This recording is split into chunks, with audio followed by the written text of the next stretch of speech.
गोहाना मुद्रिका प्लस के YouTube channel पर मैं अधिवक्ता सुमित मित्तल आप सबका एक बार फिर से स्वागत करता हूं।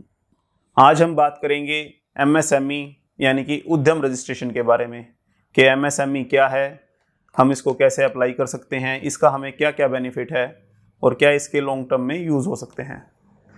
सबसे पहले हम बात करेंगे एमएसएमई के बारे में। MSME micro small and medium enterprises, Indian government के द्वारा ये एक बहुत ही अच्छा डॉक्यूमेंटेशन या कह लीजिए या फिर एक बहुत ही अच्छा सर्टिफिकेट आम पब्लिक के लिए निकाला गया है। इसके अंदर छोटे से छोटा और एक सीमित स्केल तक का बिजनेसमैन कवर होते हैं।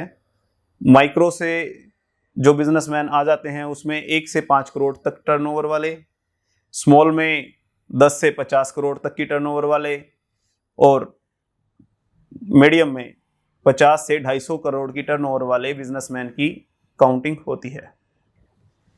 हम बात करेंगे कि भाई छोटे बिजनेसमैन को इससे क्या फ़ायदा हो सकता है। जैसा कि आप सभी जानते हैं कि जीएसटी में अब जीएसटी नंबर लेने के लिए जो लिमिट है वो 40 लाख है रिटेलर और होलसेलर के केस में, और यदि आप कोई सर्विसेज प्रोवाइड करवाते हैं तो आपके लिए लिमिट 20 लाख है। लेकिन कई बार ऐसा होता है कि छोटा बिजनेसमैन, छोटा दुकानदार, एक खुदरा व्यापारी जिसके ऊपर जीएसटी लागू नहीं होता और वो अपनी करंट अकाउंट में ट्रांजैक्शंस करना चाहता है तो उसको बैंक वाले करंट अकाउंट ओपन नहीं करके देते, क्योंकि उसके पास ऐसा कोई डॉक्यूमेंट नहीं होता जिसके बेस पे वो उसका करंट अकाउंट ओपन कर सकें। तो उद्यम रजिस्ट्रेशन का सबसे बड़ा फायदा ये है कि उसके आधार पर छोटे दुकानदार का करंट अकाउंट बैंक के अंदर ओपन हो सकता है। ये एक खुदरा व्यापारी के लिए सबसे बढ़िया ऑप्शन है अपना करंट अकाउंट बैंक में खुलवाने के लिए, जिससे कि उसको व्यापार करने में काफ़ी सुविधा होती है। अब बात आती है कि इसको कौन अप्लाई कर सकता है।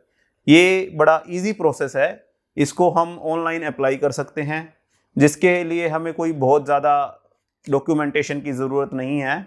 आपको अपना पैन कार्ड, आधार कार्ड, अगर आपने कोई पिछले साल में आईटीआर फाइल करवाई है, भरी है, तो उसकी डिटेल और आपकी बैंक डिटेल और साथ में ईमेल आईडी और मोबाइल नंबर।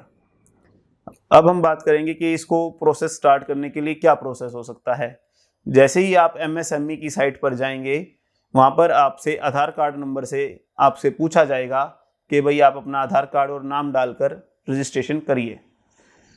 तो उसमें आप अपना आधार कार्ड नंबर और अपना नाम डाल के जैसे ही प्रोसेस स्टार्ट करेंगे तो फ़ोन पे एक ओटीपी आएगा और उसके थ्रू आपका वो प्रोसेस स्टार्ट हो जाएगा। इसको कौन अप्लाई कर सकता है? 18 साल से ऊपर का कोई भी व्यक्ति जिसके पास अपना एक वैलिड आधार कार्ड है वो इसके लिए अप्लाई कर सकता है। अब बात आती है कि क्या सिर्फ ये करंट अकाउंट के लिए ही उपलब्ध है या इससे कोई और फायदा भी है। अगर हमारा उद्यम आधार अप्लाई हो जाता है, उद्यम रजिस्ट्रेशन हो जाता है, तो और अगर आप कोई बैंक में लिमिट बनवाते हैं, कोई आप बैंक गारंटी लेते हैं, तो उसके इंटरेस्ट रेट पे आपको 2% की छूट मिलती है। यदि आप कोई पहले से और स्कीम ले रहे हैं तो फिर आपको वह 2% इंटरेस्ट की छूट नहीं मिलेगी। लेकिन यदि आपकी कोई लिमिट पहले नहीं, कोई और स्कीम में आपका बैंक अकाउंट या लिमिट नहीं है, तो फिर आपको 2% इंटरेस्ट कम देना पड़ेगा। ये इसका एक बहुत बड़ा फ़ायदा है। अब बात आती है कि क्या इसके कोई और फ़ायदे भी हैं। जी हाँ, इसके बहुत से फ़ायदे और हैं। जैसे कि आप लोग अपना एक सेमिनार कर सकते हैं नेशनल लेवल पे, उसके अगेंस्ट जो आपके एक्सपेंसेस होते हैं तो उसमें अलग अलग कैटेगरी में कुछ एक्सपेंसेस को गवर्नमेंट बियर करती है, यानी कि गवर्नमेंट उन एक्सपेंसेस को उठाती है। इसी तरह यदि आप इंटरनेशनल लेवल का कोई सेमिनार कंडक्ट करना चाहते हैं, करवाना चाहते हैं, या बार सेमिनार अटेंड करने के लिए भी जाते हैं और आपके पास एमएसएमई सर्टिफिकेट है, तो उसमें कुछ एक्सपेंसेस जैसे कि कुछ ट्रैवल का एक्सपेंसेस, वहाँ पर रहने का, इस तरह के एक्सपेंसेस को भी गवर्नमेंट बियर करती है।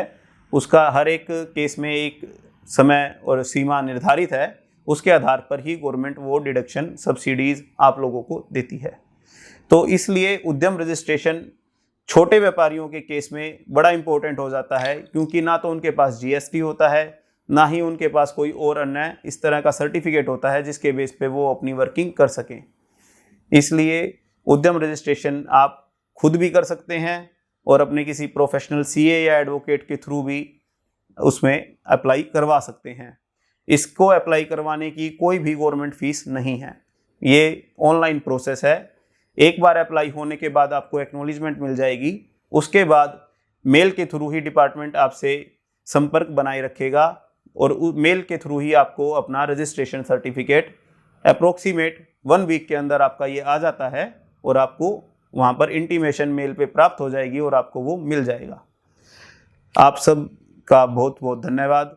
आप गोहाना मुद्रिका प्लस के यूट्यूब के इस चैनल से जुड़े रहिए, जिससे कि आपको इस तरह की जानकारियाँ प्राप्त होती रहें और आपका फ़ायदा होता रहे। आज के लिए इतना ही, धन्यवाद, नमस्कार।